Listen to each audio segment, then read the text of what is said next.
Well, Sandile Swana is a South African governance specialist and political analyst, and I'm pleased to say that he joins us now from South Africa.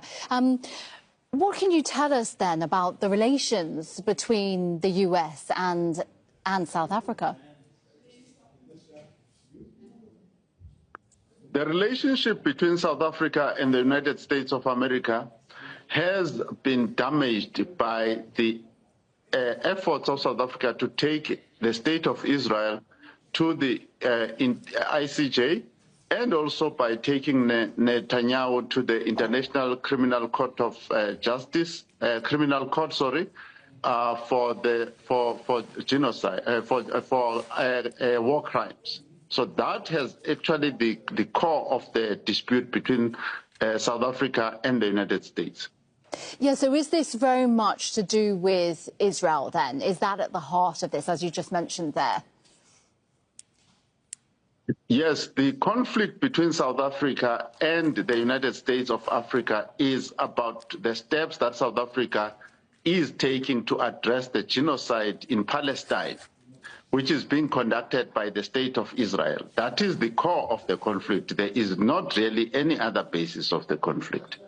Yeah, and what ramifications, though, will this have now, particularly for South Africa? Because the US is such a dominant force, isn't it, in terms of its finances and the finances that it gives out, and in terms of diplomatic relations. It's so powerful. Yes, the United States has always been powerful, but you'll remember that the Rasul comes from the African National Congress, the politics of the left in South Africa. That political school of thought represents more than 2/3 of the majority in South Africa. And in the fight against apartheid here in South Africa, the United States was not a supporter of the African National Congress. They supported the apartheid regime, and Rasul continues to point out that the behavior of the United States, even now, is to support apartheid and genocide.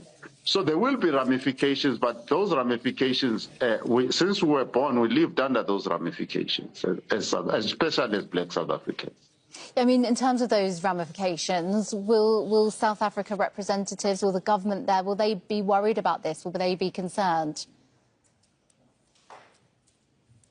Obviously, when you're in a state of conflict, you have reasons to be concerned, but the question is whether you'll abandon the struggle or not.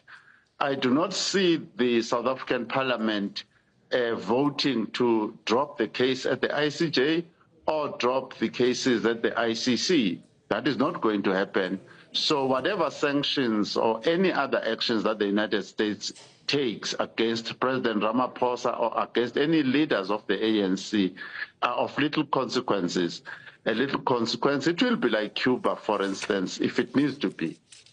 OK, Sandile Swana, South Africa governance specialist and political analyst, we really appreciate your time and your expertise. Thank you. Thank you.